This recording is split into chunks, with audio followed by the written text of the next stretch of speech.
कीर्ति आजाद जी, इस पूरी लड़ाई में टीएमसी कहां खड़ी है? क्योंकि मल्लिकार्जुन खड़गे विपक्षी एकजुटता करने के लिए अडानी के मुद्दे पर जितनी मीटिंग्स करते हैं उससे टीएमसी अलग रह रही है।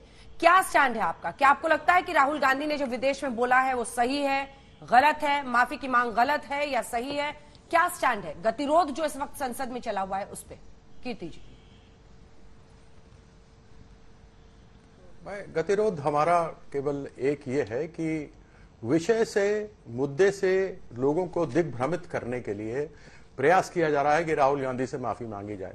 हमारा केवल एक ये कहना है, आपने कहा कि हिंडनबर्ग को हम कैसे बुलाएंगे और कैसे करेंगे। मामला है अडानी का, जो 1,20,000 करोड़ का नुकसान हुआ है आम लोगों को। LIC में 70% भारतीय लोग हैं जो अपना पैसा लगाते हैं।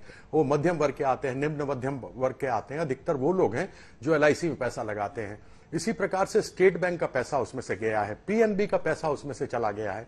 हमारी मांग केवल यह है कि JPC हमने देखा है कि किस प्रकार से इतने सालों से उसका कोई निष्कर्ष नहीं निकल करके आया है। हमने कहा है कि सुप्रीम कोर्ट के माध्यम से इसके ऊपर जांच होनी चाहिए और अडानी का तुरंत अरेस्ट होना चाहिए। अभी मेहुल चोकसी देखिए, जिस पर लुकआउट नोटिस था वह फ्री हो गया। यहां से देश से लोग भाग गए, उनको वापस लाने का था, उनको वापस लेकर के नहीं आए।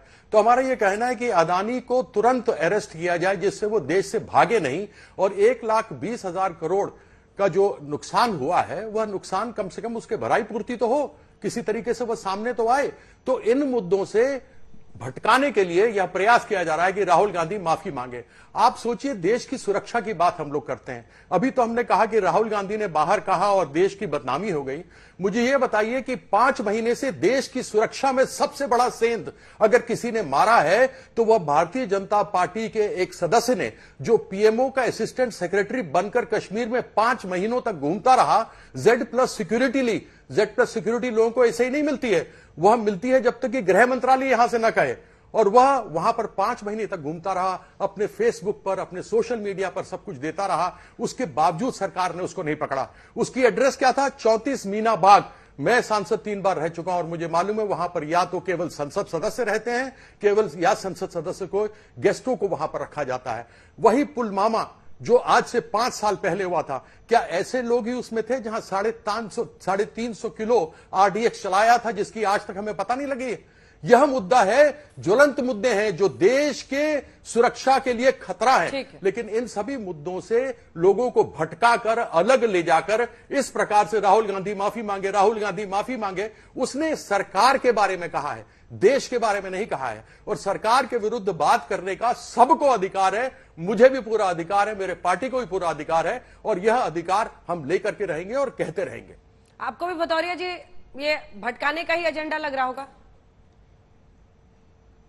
अरे भटकाने का, भारतीय जनता पार्टी जब विपक्ष में थी तब भी हल्ला मचाती थी, आज सत्ता में है तब भी हल्ला मचाती है।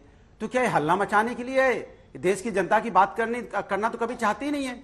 सोचिए, 1 मिनट में आज पार्लियामेंट के अंदर में 2.5 लाख रुपए खर्च होता है, मतलब एक दिन में 10 करोड़। अगर 6 दिन की बात कर लें, 50 से 60 करोड़ रुपए बर्बाद हो रहे हैं। किसका? जनता का।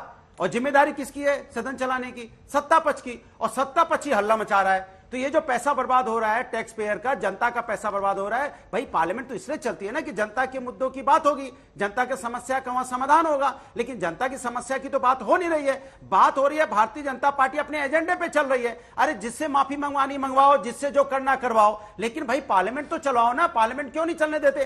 भाई जब आप 2014 के पहले विपक्ष में थे तब भी हल्ला मचा रहे थे, तब भी देश का पैसे का नुकसान कर रहे थे। आज आप सत्ता पक्ष में बैठे हो तब भी देश के पैसे का नुकसान कर रहे हो। तो क्या आप इसलिए देश के अंदर में राजनीति में रहते हो कि जनता के मुद्दे ना आ पाए, जनता के मुद्दों पे चर्चा ना हो? करोड़ों करोड़ रुपया बर्बाद हो रहे हैं और आप उसमें बात करने को तैयार नहीं हो।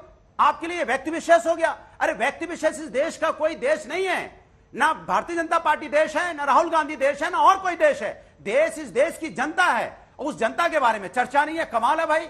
ये भारतीय जनता पार्टी का फॉर्मूला बन चुका है। जब भी कोई गंभीर मुद्दे की बात होगी, जब भी ये घिरती है, तब ये हल्ला मचाना शुरू कर देती है। जब इसको लगता है कि जनता की बात होगी और हम जवाब नहीं दे पाएंगे, क्योंकि इनके पास जवाब नहीं होता है कि कहां से ये कैसे बताएंगे महंगाई इतनी क्यों है, ये जवाब नहीं दे पाएंगे। किसान धरने पे बैठा था, 1 साल बैठा रहा, किसान की इनकम दोगुनी करने की बात थी, जवाब नहीं दे पाएंगे। ये जवाब नहीं दे पाएंगे, युवा परेशान है, ये जवाब नहीं दे पाएंगे देश की आर्थिक व्यवस्था कैसी है, क्योंकि जवाब है नहीं इनके पास में। बेरोजगारी का जवाब नहीं, तो क्या करो? चलो हल्ला मचाना शुरू कर दो। बताओ, सत्ता पक्ष हल्ला मचा रहा है। कमाल का भाई भारतीय जनता पार्टी है। सत्ता पक्ष जिसकी जिम्मेदारी है वो अपनी जिम्मेदारी से भाग रहा है। इससे ज्यादा शर्म की बात हो सकती है क्या? सत्ता पक्ष अपनी जिम्मेदारी से भागे और हल्ला मचा रहा है कि विपक्ष सदन नहीं चलने दे रहा, विपक्ष सदन नहीं चलने दे रहा। तो इससे अच्छा जब विपक्ष में आप थे तब भी हल्ला मचा रहे थे, तो सत्ता पक्ष में आने के लिए मचा रहे थे। आज सत्ता पक्ष में हल्ला मचा रहे हो तो क्या विपक्ष में जाने के लिए मचा रहे हो क्या? हमें तो लग रहा है विपक्ष में जाने के लिए मचा रहे हैं, क्योंकि इनकी विपक्ष में रहने की आदत हो गई है।